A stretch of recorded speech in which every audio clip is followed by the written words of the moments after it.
Hey guys, this is Tiffany again with Stranger Things 2, and this is for Chapter 7, The Lost Sister. Finally, we get some answers of who this girl was in Episode 1 that we randomly see for a brief period of time with dark hair. Collie was her name, and that, could make things happen with her mind, and that we learned was number 8. So we finally get some answers on her this episode, which I have been waiting on this whole season, and of course they would wait till Episode 7 of 9 for us to get some answers. Thanks, Netflix. No, I'm just kidding. You're fine. I get it. Anyway, so it goes back to Terry and 11, and she's in these memories. She seems to be directed towards this other girl that was with her in the Rainbow Room, who is Collie. And her mom, she knows that she wants her to try to find her. So she has these files of kids like 11, and Becky, helps her to figure this out. She, gets a bandana or like a wrap around her face, and she goes into that sensory deprivation. And while she's trying to figure out where this girl is, Becky seems to get on the phone and call someone for help. So she has done the ultimate betrayal here. She's, tried to out 11, and of course 11, after realizing what's going on, flees from the house, and she's like, she wants to find her. So she sees her in another, as she's trying to find her, going on a bus, or you see her on a bus going to Illinois. And she arrives in Chicago. She runs so much awesome stuff from the first season is coming back, and she runs into this guy. She's like mouth breather, which of course love her use of that word. So I'm really excited to see her still using that. But anyways, 11 goes where she walks on foot to under this bridge where all these homeless people are, and she finds 8 in this warehouse in that area with her gang of friends, and she's kind of put to task by the gang, Axel especially, and Collie finally shows up, and she makes Axel has 11 by the throat, and Collie makes it look like spiders are crawling up his hand and arm. So he drops 11, and 11 finally meets 8, and she, they have this, they call each other sister, which is where this title of the episode comes from. They embrace each other, obviously very happy to see one another, and 8 is tossed to 11. She's like, I can make people see whatever I want, and of course 11 tells her what she can do. They kind of compare their abilities. They have obviously they have this bond because of what they both experienced as kids, and this is like her sister, quite literally. And Collie actually says she feels like a piece of her has been missing this entire time, and 11 feels the same way. There's always been that knowledge of each other, maybe hidden in the recesses of their memories, because as 11 actually admits later, she didn't remember that 8 existed until she was shown those memories from her mom. So, she was very young, but we learn that what I thought was a bank in Episode 1 was not a bank. We find out that Collie and her gang of friends, their objective is to find the men who hurt them in their life. So the scientists, obviously, that hurt Collie, and the doctors, and also her friends like Axel and everybody else.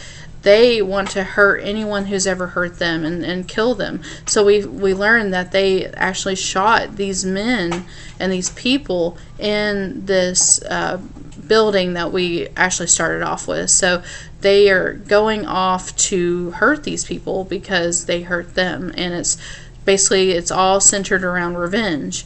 So of course 8 wants 11 to join the gang, especially with her abilities. So for example, she's she wants to initiate her into their little gang. She gets her new look going on, she's got this punk goth kind of makeup and eye shadow and hair like slicked back, and like black clothing, just ready to take on the world basically. And Kali actually gets her to try to use her power to draw like a train car to them, which is obviously very heavy, and 11 is having a lot of trouble with it. She's struggling with it, so Kali kind of coaches her on how to harness her power and control it, like use her anger as a like you see in Carrie, and like 11 realizes when lives are at stake or when she's very upset or very angry, that's when her power seems to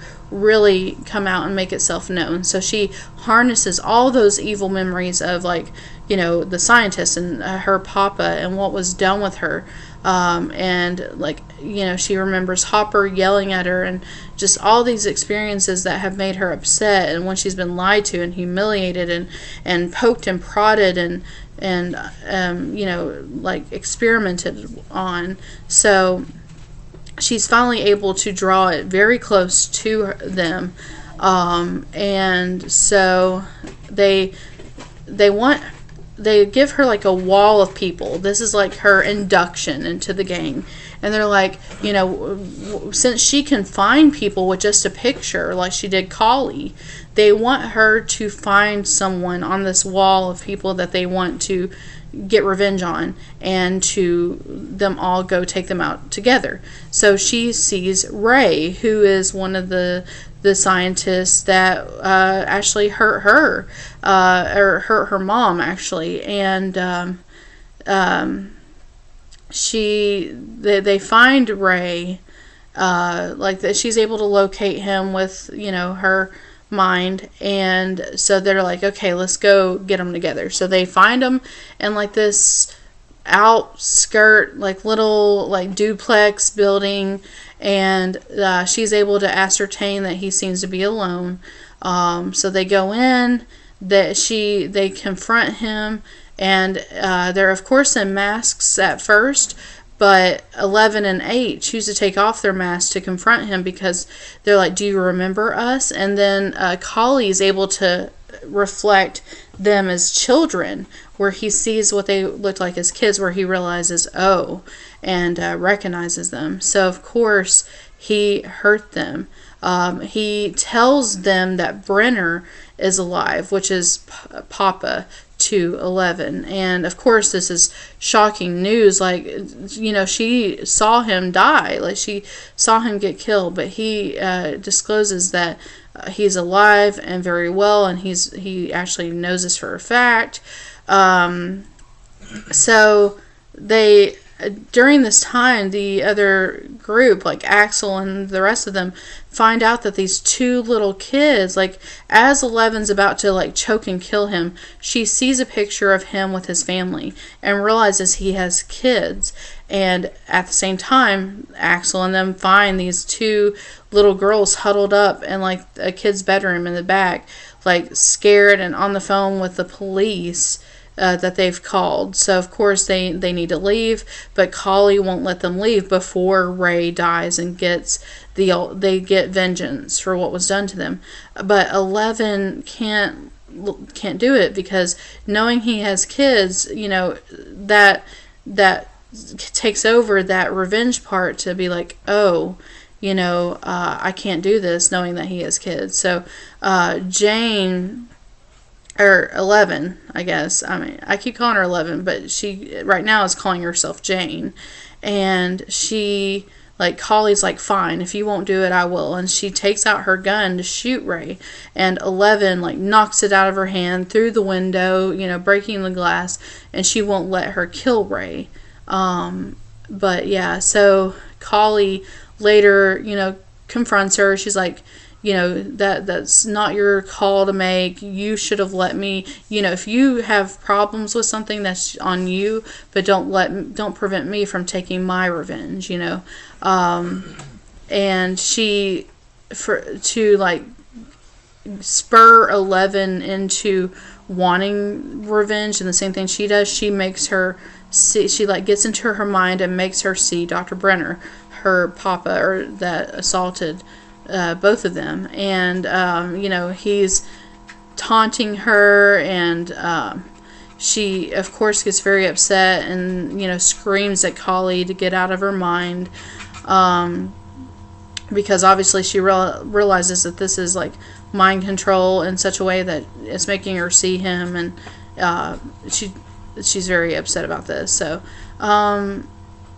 Elle sees Hopper in the black space, like when she goes there, and she like hears him on talking into the radio, talking to her. She also sees Mike, and she at the same facility, and she obviously wants to get back to them. She still misses them, and so while all this is going on, these officers have converged on the warehouse that they're staying in, and they have figured out where they are.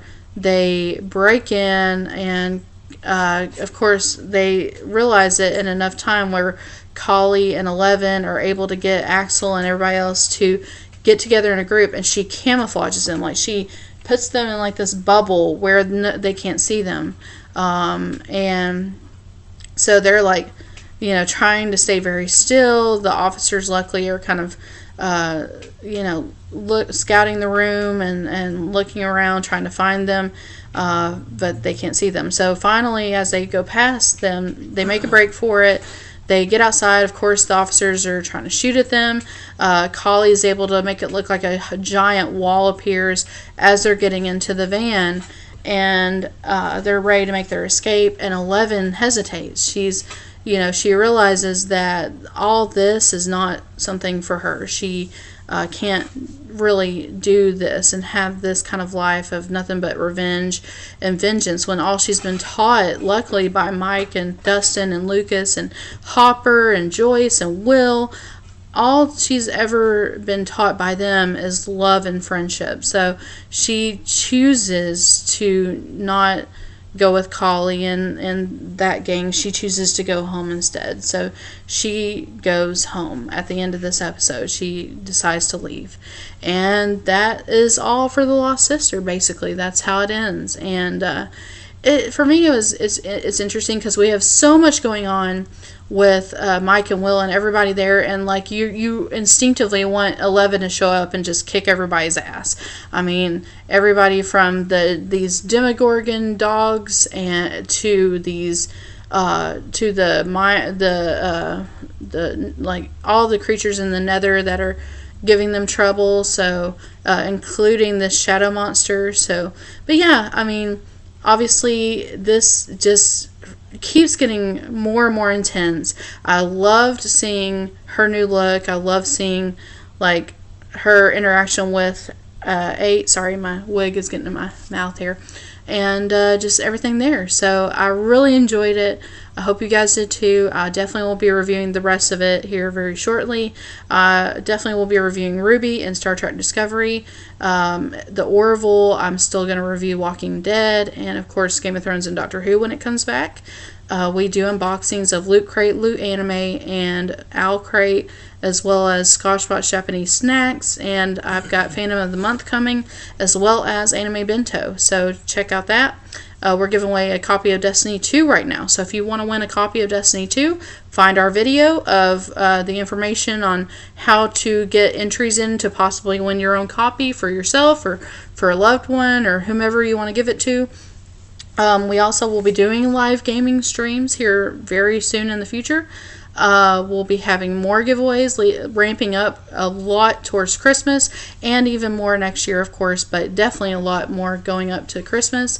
And we'll be showing you guys all those videos. So to get ahead of everybody else, go ahead and subscribe so you can keep a lookout for those future giveaways. Definitely also like us on Facebook, please, at facebook.com/thenerdettes. And we really appreciate you guys coming by and hope to see you again. Bye, guys.